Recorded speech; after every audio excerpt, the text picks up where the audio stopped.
Good morning, everyone. Welcome to episode 116 of the 476ers podcast. Today's episode, we're going to talk about last night's Knicks game, which was pathetic, but stay tuned. Justice for the blind, just something that'll find in the rhymes that are coming from my mind. Good morning, everyone. Welcome to episode 116 of the 476ers podcast.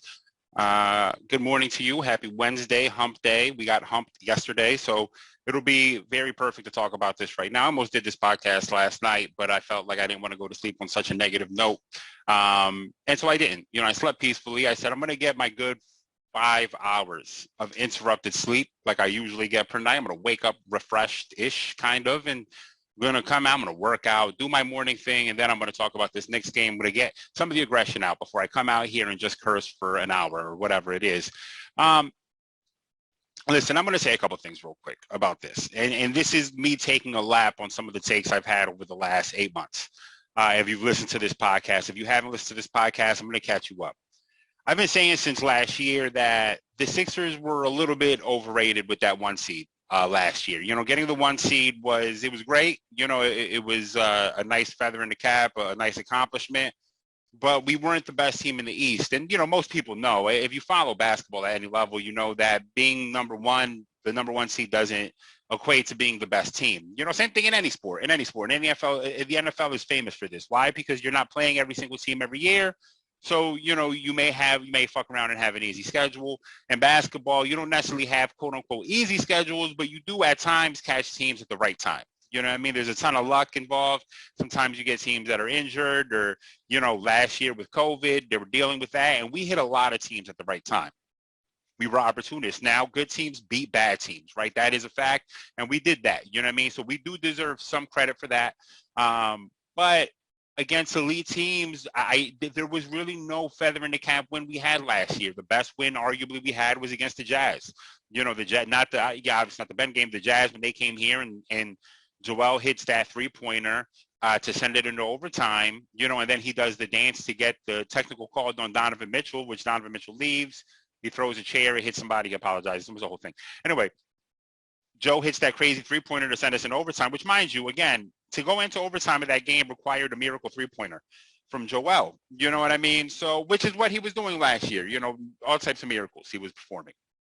And so, it was a little overrated. When we went into the Hawks series, I had said I was scared of the Hawks. I had made it clear I was scared of the Hawks. You know what I mean? Just because I knew that Ben's defense was a little, getting around screens for Ben can be tough. You know what I mean? You see it all the time. Last night, if you watched any of the Thunder Warriors game, you see Luguentz Dort. Dort is a great defender, great one-on-one defender, but he's also really, really thick. Right? So getting around screens for him can be really difficult at times. You know what I mean? And now people are just screening. The best point guards, the smaller point guards are great at screening you out of the possession. It just is what it is. You saw it all day yesterday with Kemba. And Kemba, this is one of the biggest changes that happened yesterday. Essentially in the first quarter, and here's the other thing before I jump into the game. There's this thing about Joe, and I love Joe to death, so don't get me wrong here. I love him to death. You know what I mean? He's incredible. He's a top 5 Sixer ever, arguably. In terms of skill level, he's top 2, 3. You know what I mean? Whatever it is, doesn't even matter. There's just no one who can do the things he can do. He's one of a kind. The problem is, and this is what I was talking about the other day, when you're talking about all-time lists, you know what I mean, and you're ranking players, and it's not just about skill level, what skill level a player can do. It's also about those intangible things that they take off the court, whether it's maybe they're poor defenders, right? And they take that off the court when they're on the court because of their poor defense. You know what I mean? This is why Steph the numbers that Steph puts up are incredible, obviously, but you can't even measure the amount of space that he gives. If you just watch him, he's constantly double or triple team 30 feet out from the basket, gives up all this space. It's constantly a 3-on-2. It's like a fast break in the half court every time Steph has the ball. And he is the only one who does that. He's just one of a kind. So when you're talking about ranking all-time players, there are those intangible things that you can't really you can't account for, leadership and stuff like that. And there's this thing about Joe that you notice where Joe's greatness is a lot of times tied to a couple different contingencies.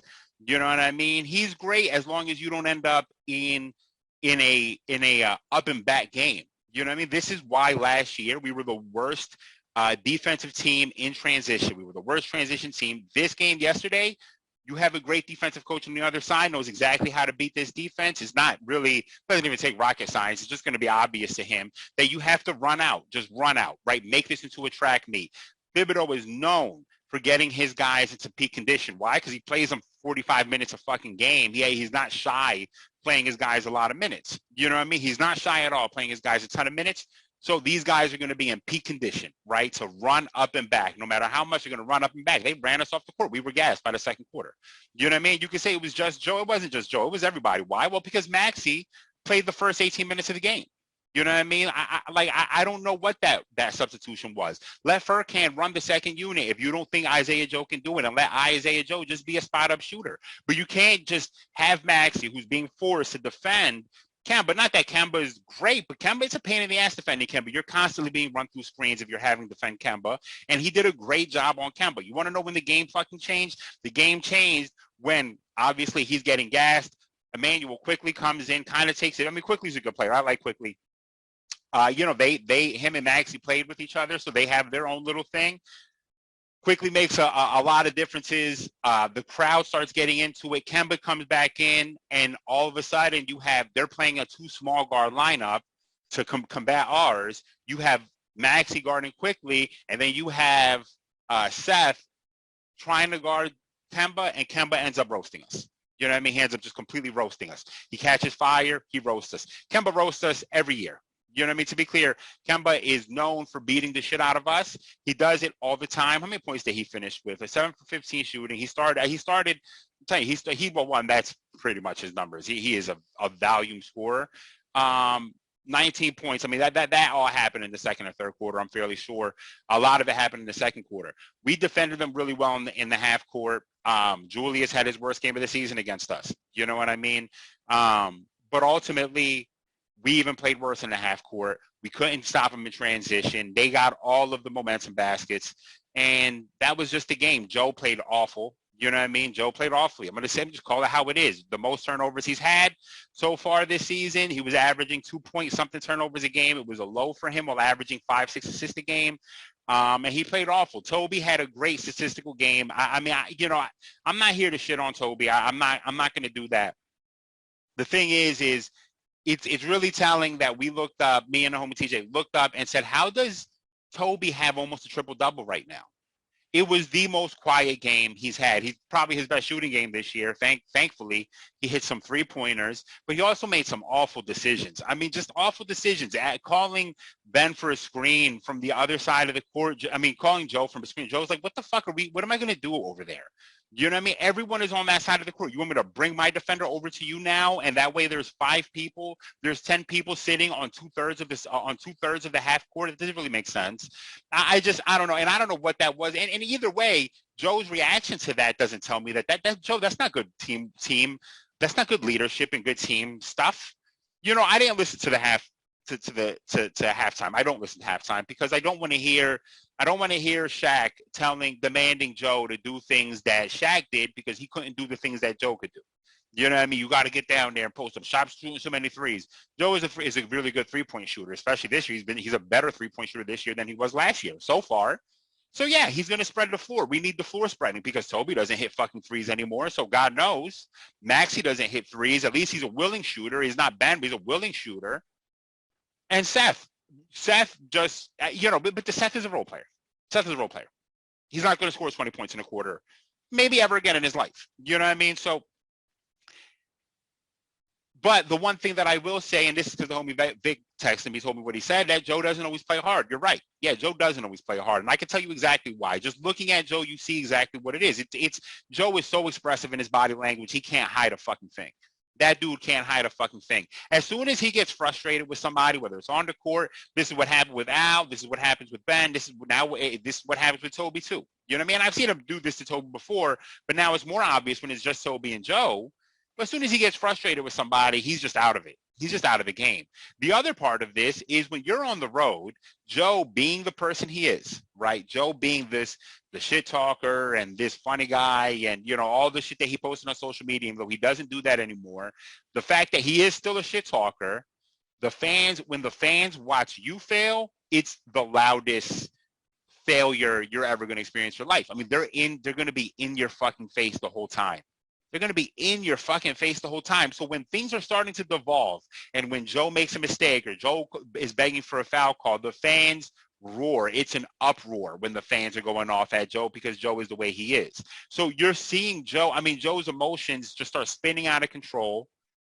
You know what I mean? He's just too emotional still. You know what I mean? On a basketball court. And who am I to talk? I'm a very emotional person, and I also don't believe in the government. Most of the people, and this is a little sidetrack, but most people who are like, you got to just shut down your heart and use your mind, use your logic. Everyone who does that, they make that decision from an emotional place. Because most people they have their heart broken or something, whatever. Now all of a sudden you can't think with your heart, you got to think with your mind. That was an emotional decision that they're thinking is logical, but it's not. So emotions are necessary in your life, okay? Not on a basketball court when things need to be a little bit more, and even that's not completely true because emotion is what really drives the best players to take over games. When you sense the emotion, when you sense the momentum going back and forth, when you're only thinking things logically, I don't even think you can feel momentum shifting. You know what I mean? So it's about knowing how to direct your emotions in conducive ways. You know what I mean? When Joe gets out of control, his emotions do not become a conducive thing. They are not a valuable asset to him most of the time, unless he's at home. At home, his emotions become valuable because the fans are cheering, he's getting piped up, and it's all in him. And he's just, yeah, you know what I mean? I'm going to take over this game. And that dude will pay off. But on the road, you need to know when it's time. You know what I mean? You can say whatever you want, Mitchell Robinson and Taj Gibson. I read an article that said, they played really good defense against Joe. They played okay defense. You know what I mean? The fact is the way that they triple team, they double team Joe. They have a guy waiting for him in the post. I mean, they have 3 people on him, and we don't have any of the players that can make a difference. Joe still isn't polished enough as a passer. Even though he's become a better passer, he's not polished enough. When you play against the teams that have good defenders, and I said this last year, when you watched us play against the Raptors, even though we won 2 games against the Raptors last year, which is a miracle, we won 2 out of 3. We don't usually do that. When we played the Raptors last year, when we played the Heat last year, these teams were average teams, and they would fucking make us look like we couldn't make anything happen on offense at times. They would make us look like we couldn't make anything happen on offense. You know what I mean? They're just shutting down our offense. It's so easy to shut down our offense. It's incredible. We just don't have the spacing, the playmaking. Toby as a floor spreader is just not it. He's just, it's becoming even more and more evident, right? When you have Ben, that as bad as Ben is in terms of helping space, Toby doesn't help either. You know what I mean? Toby's not going to help either. And in this NBA, if you're going to have a real back-to-the-basket big man like Joe, who's going to take it into the post, who wants to post up, because the fact is Joker starts a ton of plays from the top of the key. And then he does that herky-jerk thing, going left, going right. He's just a better ball handler. He just has a better IQ than Joe. You know what I mean? He's just a learned basketball player. Joe is more of an instinctual basketball player, and is just they're both. I don't even know. They're both instinctual. It's just that Joker understands the dynamics of the court in a way that very, very few players do. Honestly, very few players just understand the dynamics of a basketball court the way he does. And in the same respect, to give Joe credit, very few players understand defense the way Joe does. You know what I mean? Joe is the player who is reading the defense, who just is seeing all the eventualities. He's at the space before the space he's supposed to be. You know what I mean? Most of the time, he's there. Unless he's like yesterday's game where he's kind of lackadaisical, he can't get things going. You know what I mean? This is again. Here's the other thing, right? So again, like I said at the beginning about great players, the thing with Joe too is again, having these what's the word I said? I can't remember the word I said, but things that you have to put in place to compensate for the lack of things that Joe is going to do, which is you don't want to end up in an up and back game with Joel as your center. You just don't. And a lot of centers are like that. I understand a lot of centers in the history of the NBA are like that, but a lot of the more modern centers aren't necessarily like that. Like you can be in an up and back game with Bam. It's not a problem. If guys are running up and back, Bam is running up and back. Rudy Gobert is running up and back. You know what I mean? Cat is running up and back. You know what I mean? Cat has become a better defender this year. He's been playing better defense. You know what I mean? He's running up and back. Steven Adams used to run up and back. Now, none of these guys are going to shoulder the load that Joel shoulders. But it's just like when people say Joel is in shape, and he looked in more shape this year, he looked more muscular, more he just looked more ripped. But I'm not seeing the cardio that tells me this dude is able to run up and back. Maybe his right knee is a problem. Maybe he needs to rest. You know what I mean? Maybe he needs to sit out a game. Joe, the truth is you're never going to win MVP. You're just going to have to quit on that dream. I know you want it, but if you're playing injured, you're never going to win MVP because you're only playing at 70% of yourself right now. You know what I mean? You're only playing at 70% of yourself. And it's like in the offseason, Joe comes in with new shit in his bag every year. You know what I mean? So this is not to at all hate on Joe. He comes in with new shit in his bag. He comes in a better three-point shooter every year. He just comes in with new things. You know what I mean? Just new shit in the bag and in the works, and he's just in the lab, and it's great. But it would behoove you, Joe, to spend an off season not adding things to the bag, but dropping an actual 30 pounds. Because the truth is, the fact is this idea that you have to be bigger to be stronger isn't really completely true. You know what I mean? It's true in some respects, but you look at someone like Giannis. I mean, Giannis is bodying people constantly. He's not that big. You know what I mean? I mean, he's big, but I mean, in terms of weight and girth, he has a ton of muscle on him. But it's not like he's not Joe size. You know what I mean? Joe, you don't need to be as big as you are to body people. The other thing is you don't really like bodying people that much. Let's just keep it real. You actually really, really enjoy. There was the one move in the first quarter where he blew by Mitchell. The funny thing about that, right, is whatever Joe's balance, whatever it is with Joe, seems sometimes his dexterity is crazy off because they called the foul on that, right, where Joe blows by Mitchell, goes to the rim, and gets fouled. But Joe had already lost control of his body way before any foul occurred. I almost feel like you didn't have to call a foul on that because he was out of control.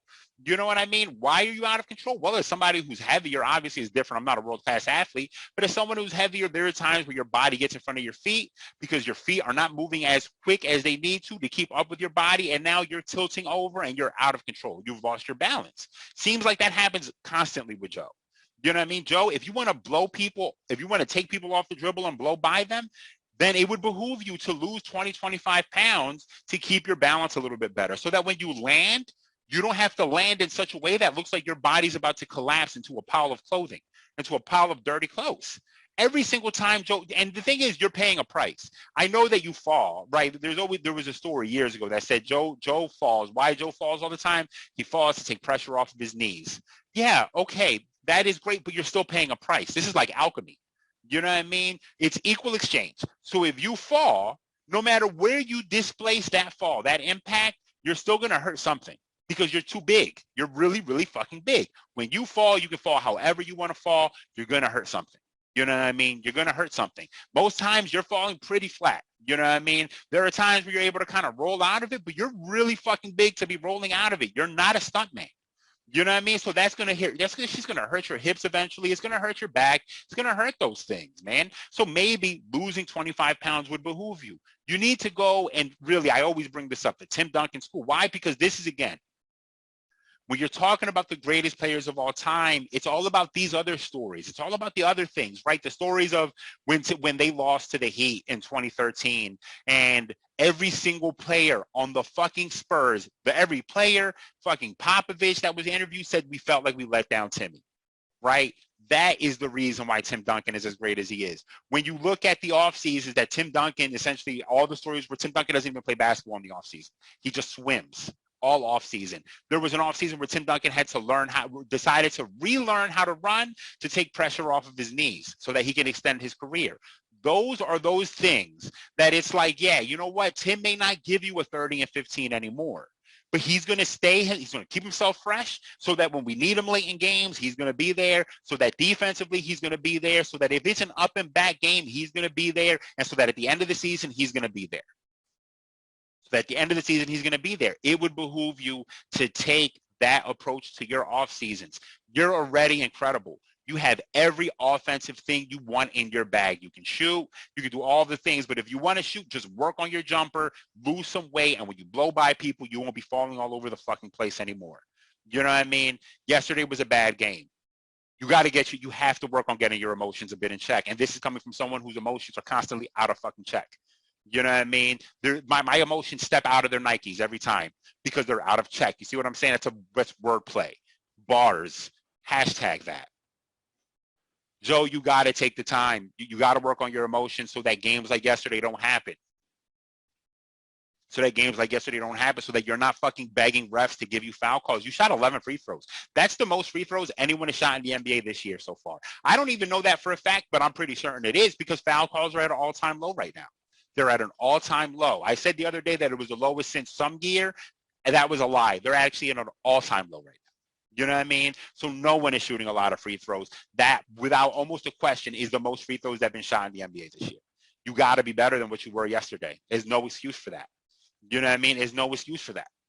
Just isn't. You got to be more in tune. You got to be, okay, I can't get my offense going. How can I cause havoc on defense? You need to be that person. You need to be the person that figures out how to affect the game on other sides of the ball. Right? There's the story of Paul Pierce where when he couldn't get his shooting going, he would go grab rebounds. I'm going to go grab rebound. I'm going to find a way to get into this game somehow.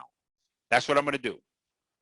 Joe, our game, the life of this team, the chance of this team doing anything comes and goes with you. If you're mentally not there, everything is going to fall apart. And everyone, if you're going to be a leader, truthfully, everyone is going to march to the beat of your drum. And if your drum isn't beating at a fucking place that makes any goddamn sense, then no one else on the team is going to make any fucking sense either. That's the truth. That's the truth. I could sit here and talk all day about Toby being overrated and all this shit. I could just go let my heart's content. But Joe, this is about you. This is about you. You want to tell me that Ben would have made this better? Probably not. We would have lost. I promise that. Because again, as I said last year, it's not going to get better for Ben. It's only going to get worse. One, fans started chanting yesterday, where's Ben? Yeah, fans are going to be chanting for you. They're going to make it worse for you because they're fucking sharks. Human beings become fucking piranhas all of a sudden. Everyone loses. I mean, not that we have a ton of empathy in this country anyway, but people lose their empathy and all of a sudden they're fucking, they don't care about your well-being. They just want to see you fail on the court at any means necessary, right? So they're going to be chanting and saying all types of disparaging shit to you. It's not going to get better for Ben. Also, it's not going to get better for Ben because they've already figured you out. Every team in the NBA has figured you out already, man. I keep saying this. I keep saying it. His assists are going to keep going down because they keep figuring it out. They know he's not going to the rim with any intention of scoring. They're staying home. They're going to fucking stay home. We got people sitting in the dunker spot. No matter whether Ben's playing or not, you got people in the fucking dunker spot. It's incredible. It's incredible. When Joe has the ball in the post, every single person is standing in the dunker spot. It's either Tyrese is in the dunker spot, Toby's in the dunker spot, someone is in the goddamn dunker spot. Instead of cutting in at the right time. There's not a lot of ton of cutting people in at the right time. Matisse cuts pretty well. You know what I mean? Danny sometimes cuts pretty well. But sometimes guys are just too stagnant, sitting in the dunker spot. Danny is too old. Danny looks like he's aged 20 years. In the last 6 months, he's aged 20 years. His body just isn't doing the things he wanted to do. Danny is right now needs to be coming off the bench. Danny and Seth need to be coming off the bench. Let's be clear. They need to be coming off the bench. And this is why the whole point about I got to trade Ben for some difference maker. This concept is so fucking off. It's so fucking off because the difference maker would have been any player, any point guard who can shoot, who can make free throws, who can get us into our offense. You know, DeJounte Murray yesterday finished with, he had a triple, I think he had a triple-double. I was looking at these numbers earlier. I think he had a triple-double. I might be wrong. He finished, I think, with 20 points and 17 assists. 2 steals, 2 blocks, 8 rebounds, something like that. We could have had DeJounte. He was offered to us for Ben. DeJounte and Lonnie Walker. You tell me you couldn't just say, hey, you know what? I'm good on DeJounte. I'm good on Lonnie. Let me get Keldon Johnson. Let me get DeJounte and Keldon Johnson, and you got yourself a deal. Yeah, that would have been way fucking better than what we have right now. Ben right now is a 0, and Ben coming back thinking it's going to get better is not going to get that much better. I promise you that. Not with Toby shooting the way he's shooting. Ben and Toby it's always been a pretty uneasy fit, honestly. I've said this mad times. You don't ever see Ben and Toby and Joe have good games on the same time. And listen, that's not to say that it's that easy. But last year, in the few games that Kevin Durant, James Harden, and Kyrie played together, yeah, you saw them all 3 of them have really good games together already, even though they haven't been playing that long. Well, part of that is because they're obviously offensively incredible You know what I mean? So it's not to compare this to that. But when you have guys who can do a little bit of every single thing on the court, it's going to be easier. It's going to be a lot easier.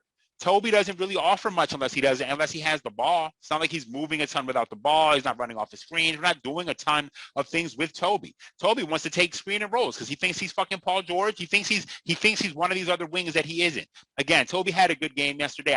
It's just a little bit overrated. You know what I mean? Because I can't point to any of the 9 assists. I can't point to any of the 9 assists. Now, to be clear, I kind of checked out in the fourth quarter. You know what I mean? I had a 1,000-yard stare on this game. I was just in shock. I wasn't even paying attention. I was playing Xbox. I was a 1,000-yard stare on this game because I knew it was over. So maybe Toby got some assists there that I'm not too knowledgeable about. I missed them, maybe. I don't know. But this idea, I don't know how he scores 23 points. That's my point. I don't know how he scores 23 points. I know he tried to score on Julius Randle a bunch of times, and I know that not one of those times was really successful. I wish he would stop trying to score on wings that are better than him. It never goes well. I mean, this team, shout out to the bench. You know what I mean? Shout out to the bench mob. You know what I mean? Shout out to the bench mob. The bench mob, they came in and made the game closer. Matisse has taken a step back as a shooter, as an offensive player right now. I mean, he just isn't anything on offense. I mean, he's nothing on offense. He went to the Olympics. You know, we thought he would take a step. He hasn't. No, he hasn't. The minivan, Gorgeous Georges, he's playing great. He's been a revelation. Honestly, you could really, really make a fucking argument that the starting lineup right now should be something like Tyrese, Furkan, Toby, Gorgeous Georges, and Joe. That would be a way more effective offensive starting lineup, either Tyrese or Seth. Even though I think in my opinion, in the first quarter of yesterday's game, before everything starts spinning out of control, I thought Tyrese was playing a really, really good game. You know what I mean? I thought he looked really, really good in the spot as a point guard. I thought he did a really great job having people move around. Hey, go here, go there. Everyone getting people into position to be successful. I thought he did a great job doing that. You know what I mean? That's the truth. I really did think that Tyrese was doing a good job with that. So I think that there is some space here where Tyrese is getting better as a point guard. I know yesterday Stan Van Gundy suggested that, well, maybe Shake can take Tyrese's place. No, he cannot take Tyrese's place. No. Shake is not going to save us. Let's be clear. If you're waiting on Shake, then you need to shake yourself the fuck out of that. Shake is not going to come and save us. There's nothing Shake can do that's going to actually offer us any benefits. You know what I mean? He can't be a starting point guard. He's already shown that. You know what I mean? All he's really going to do is provide us a second unit ball handler. Whether it's Shake in the starting lineup or Tyrese in the starting lineup, the only thing Shake provides is another ball handler. You know what I mean? Because for whatever reason, Seth isn't a point guard. It's crazy to me that Seth isn't a point guard. To think that you're 6 foot, maybe 5'10" or whatever you are, and you know what I mean, that all you do is shoot and you never became a point guard. It's crazy to me that you're that. It's crazy to me that you're that. How many undersized players are only scorers and not point guards, like Brandon Jennings?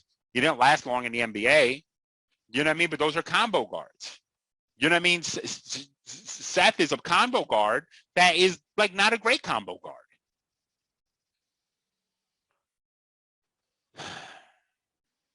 The answer isn't this. That's all I got to say. The answer is not Seth and Tyrese starting together. That's for sure. You know what I mean? That's just not the answer here. The answer is not that. You know what I mean? I think Furkan, the way Furkan's been playing defense this year, so far, I think he's been playing great defense. You know, he's been playing great defense, been doing a great job getting in passing lanes, getting deflections, getting steals. He's working his ass off on the defensive end. He's not necessarily a great defender. He's not necessarily going to lock someone up, but he's working hard on the defensive end. It's not like he's not trying. And at least he's a floor spacer, and at least he's a playmaker. I think maybe you may have to start him. Even though I shitted on Furkan all last year, right now, times are dire. Times are dire. Maybe starting Furkan would be beneficial. Maybe he could help us a little bit. You know what I mean? I don't know. I don't know the answers. I don't have the answers, Sway. I don't have the answers. I know this isn't the answer, though. I don't have the answer, but I know this ain't the one. At least Gorgeous George would provide some elite floor spacing. Because Danny right now is problematic. I mean, Danny is a problem. What he is in to do is be a 3-and-D guy. His three-point shot has been inconsistent for the last few years. That's fine, as long as you're playing really good defense. But now his defense is just He just doesn't look right. So I think Danny coming off the bench is probably his best bet. He's old. Yeah. Maybe 15 minutes a game is where he needs to be. Be fresh for the playoffs and let Furkan run around against the first unit. I don't know if that's the answer, but I know that that's not defensively the best case scenario, even though Tyrese has been playing really good defense. But that's not the best case scenario with Tyrese and Gorgeous George. And Gorgeous George works hard on defense too, honestly. And Toby's been playing really good defense. Fuck it. Maybe that is the answer. That's the answer. Switch it up. Get Seth can't. I know Seth is your son-in-law, but fucker, he ain't helping us. Not on defense. It can't be Tyrese and Seth in the starting lineup together. That's the point. It can't be Tyrese and Seth. And the only reason why I'd argue Furkan over Seth is because Furkan is another ball handler. He's another playmaker. He's another good passer. You know what I mean? Why not? I'd rather see that than this. I mean, this is awful right here. This is awful. You know, and then, yeah, the second unit is going to suffer. There's no scoring there. You know what, man? Maybe not. Maybe the second unit is going to be great with Seth and Danny and Matisse and Andre Drummond, who is yesterday played 66% of a good game. 33% of the time was awful. 66% of the time was good. It could have gone worse. When he did that Euro step layup, that was almost a disaster. You know, I couldn't believe he made it. Thank God he did. Then he started yelling at officials in the third quarter. Andre, you didn't get fouled. You're just not good. You're just not good. Sorry to tell you, brother. You're not good. We're making a comeback. You went and got a fucking technical foul on something you should never get a technical foul on. I beg for you. Because again, this is why if people are uncertain when they look at Andre Drummond's numbers, why he's never really been good and why he's never really contributed to winning, it's because for all of the offensive rebounds comes a putback or comes what he thinks is the perfect opportunity for him to now score, and it never goes well.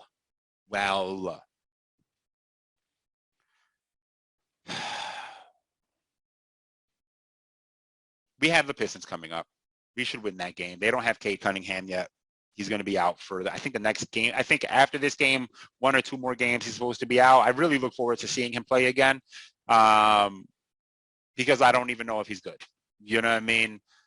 He could be good. I tell you what, he does all the things right. You know what I mean? He's like a great guy on the, great on the floor. Oh, God, and then the Hawks come. Oh, Jesus fucking Christ. I didn't even realize that. Oh, get ready for a bad week. Get ready to be 2-2 this week. No, that's on Sunday. No, it's Saturday. Yeah, get ready to be 2-2 this week. Oh, we're not going to beat the Hawks. The Hawks are really good. We're not going to beat the Hawks. They've only gotten better. They got Cam Reddish back, playing really good. They got DeAndre Hunter back. He's playing really well. We're not going to beat the Hawks. No, they're coming here. Maybe we have a chance. They're not going to beat the Hawks. Maybe Ben plays.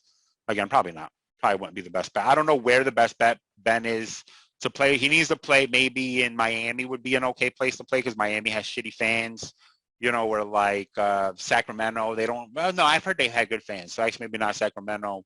Like Minnesota, maybe a good first game for him. Like Minnesota has trash fans. That's got to be his first game. I know we play the Bulls next week too. I mean, that's not going to be good. The Bulls are 4-0. It's a little overrated. They played a lot of bad teams, but they're defending really well. You know what I mean? They're actually one of the best defensive teams. Again, playing really bad teams, but they're one of the best defensive teams in the NBA so far. All right, that's it. That's it, guys. That's all I got. We have the Hawks. I mean, the Pistons coming up Thursday. So be a podcast Friday. There'll probably be another podcast before that. I'm working on some ideas. I don't know. Don't take my word for it. Don't take my word for it. I will be making a switch. I don't know if I'll be on SoundCloud anymore. For those of you who listen to me on SoundCloud, I will be switching over to, I think, Spotify. Spotify has a platform where you can upload a podcast to and all that. So I may be switching over to that sooner rather than later, as in sooner, maybe even possibly for the next podcast, even for this podcast, possibly. We'll see. Only because I don't feel like paying for SoundCloud anymore. SoundCloud, you're behind the 8 ball, brother. People are passing you by. I mean, they've been passing you. They've passed you by, but now on podcasting, they're passing you by, and that's not good either. Who am I? Who am I? Is it those them sugar? Anyway, that's all I got. Take care. Oh, but Black Lives Matter. Arrest the cops who killed Breonna Taylor. Get vaccinated. Stop Asian hate. Stop transgender hate. And that maybe teases my next PCast. My next PCast. Well, that's kind of a shortened way. My next PCast. if I talk about Dave Chappelle. We'll see. I don't know. That's it. Take care, everybody. Yo. Yo.